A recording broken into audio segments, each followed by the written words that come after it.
Jangan dijelaskan aja.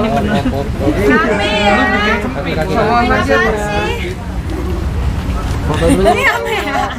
Aduh, ya udah Di pinggir aja. di mana? Di jalan aja ya. Pak Piuya, untuk di dalam tadi pemeriksaannya sendiri. Iya, ini pertama kali gue diperiksa seumur hidup, diperiksa di kantor polisi ya sebagai pelapor berarti ya, sebagai pelapor. Iya. Nah. Ya. Nah, gimana Pak Piuya tadi diberondong berapa pertanyaan sama penyidik sendiri dan perihal apa sih benang merahnya dari pemeriksaan itu sendiri? Pertanyaannya banyak banget, ini berhubungan dengan kronologisnya sampai dari di mana pertama kali kenal Mbak M juga ditanyain, terus sampai saya kan kenal Mbak M ini kan baru bulan Maret, sampai saya ingat tanggal berapa ya, berarti pertama kali kan dikenalin sama Dennis. Nah terusnya habis itu sedetil itu ternyata saya nggak nyangka, saya pikir cuma nanyanya bagaimana kejadiannya, kerugian berapa, ternyata detail ditanyanya bagaimana, dari awal kenalnya gimana gitu kan, dan sampai akhirnya ya waktu itu melapor dan tadi dikasih kita diundang untuk klarifikasi gitu. Berapa pertanyaan tadi total? Total berapa pertanyaan ya Bang? Enak sih, kita nggak ngitung juga. Banyak banget. Belasan lah. Lebih dari Lebih banyak banget, pertanyaannya banyak banget. Ada kerugian? Total kerugian berapa Mas? Iya, Pak Piuya. Ya pokoknya sesuai dengan bukti yang sudah disampaikan, dia meminta saya untuk mentransfer 100 juta ya. Ya. 100 juta ada lagi? Hanya 100 juta? Iya, 100 juta. Mas Surya, kalau ini Ya. udah ke ranah pidana berarti kan artinya tuntutannya hukuman badan, artinya kerugiannya berarti Mas Surya udah terima gitu kerugian. Jadi Ya, yang ngerti saya. Ya pokoknya saya sih jalani proses gitu. Kalau emang ini dan ini emang ini adalah pidana ya, pidana ya Bang ya. Dan ini kalau penipuan. ya kalaupun nanti masalah uang saya balik ke pangkal, saya udah nggak peduli lah, udah.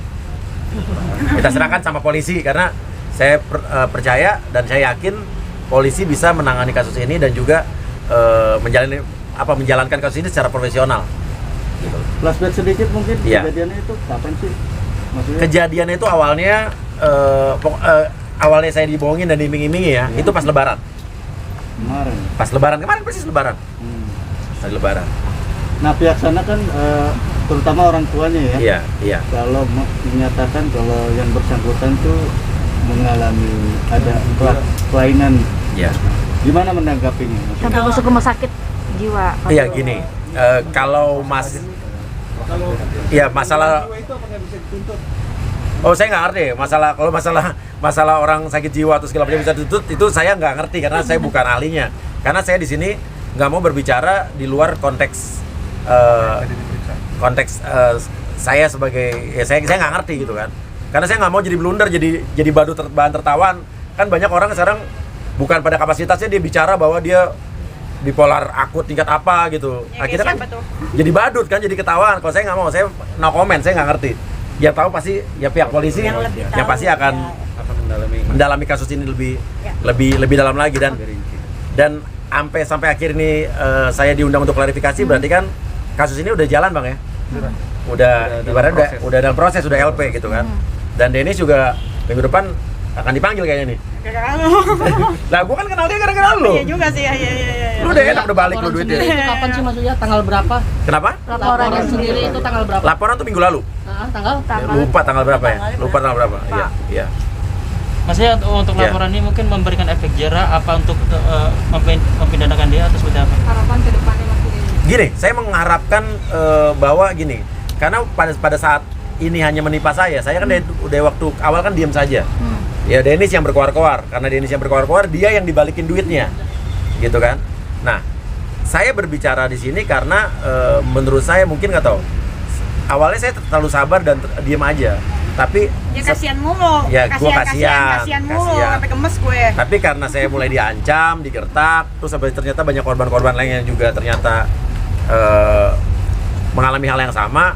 Disitulah saya tergerak untuk bahwa ini nggak bisa dibiarin, ini nggak bisa didiemin, ini harus ada efek jera. Karena kalau enggak, sampai kapan dia akan melakukan hal ini berulang-ulang pada orang lain. Saya kasihan kalau ada korban-korban lain.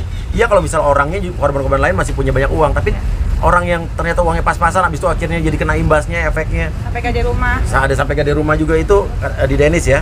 Saya kasihan. Nah, kasihan bukan sama korban-korbannya aja dan calon-calon korban lain. Saya kasihan juga sama dia. Karena saya kasihan, saya laporin biar dia ada efek jera. Dia bisa biar menyesali perbuatannya, biar dia bisa tobat dan hidup sebagai orang yang normal nantinya. Jadi jangan jadi penipu terus gitu. Oke, setelah laporan kemarin, apakah ada komunikasi dari pihak sebelah ke pihak Papi Wiyah sendiri mulai pengacaranya atau seperti apa? Nggak ada ya, Pak? Nggak ada sama sekali. Bentuk ancamannya kemarin tadi kan sempat menyinggung soal Digertak dan diajak Ya, sama MZ sendiri gimana Papi Wiyah? Yang membuat saya akhirnya apa ya? Melaporkan ya karena saya diancam, digertak, katanya ada pasal pengancaman, terus saya nggak ngancam sama sekali, terus UU ITE dan lain sebagainya, terus saya diomel-omelin, dimarah-marahin, dan menurut saya udah umur 40 tahun ke atas, dimarah-marahin sama orang yang jauh di bawah saya umurnya, saya baru kenal juga, dan dia membohongi saya, itu apa ya, ego saya ya, akhirnya timbul lah.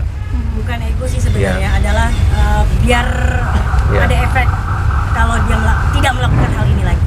Tapi baru Karena pertama ya bang nggak kena pantas tipu kan gitu, dia bang. bocil. Dan dirugikan banyak orang, bukan Iya. cuma kita doang. Bang Uya baru pertama kali kena tipu. Kena tipu. Iya. Oh, zaman dulu zaman kuliah pernah kena tipu lah gua. Mobil gue sampai sekarang ada yang masih belum balik, tapi surat-surat BPKB masih ada, ditipu teman sendiri. Terus terakhir tahun lalu juga gue ditipu juga yang soal travel di Bali itu gitu kan. Nah sekarang kejadian lain. Nah, sekarang ini jadi mungkin kok berapa kali gue kena tipu tapi gue selalu kasihan-kasihan mulu gitu kan. Tapi kalau orang-orang yang waktu itu gitu kan, orang-orang yang sebelumnya, mereka tuh menyelesaikannya apa mungkin pendekatannya ke gue juga tidak segarang ini gitu. Gue nggak diancam, nggak digertak, nggak malah dia jadi lebih galakan dia gitu. Jadi ya sekarang ini mungkin beda atau tapi menurut gue sih gini, karena di sini nih udah banyak banget orang yang mengalami hal yang sama kayak gue, dan gue pengen memberikan efek jera aja supaya dia ya mempertanggungjawabkan perbuatannya di mata hukum.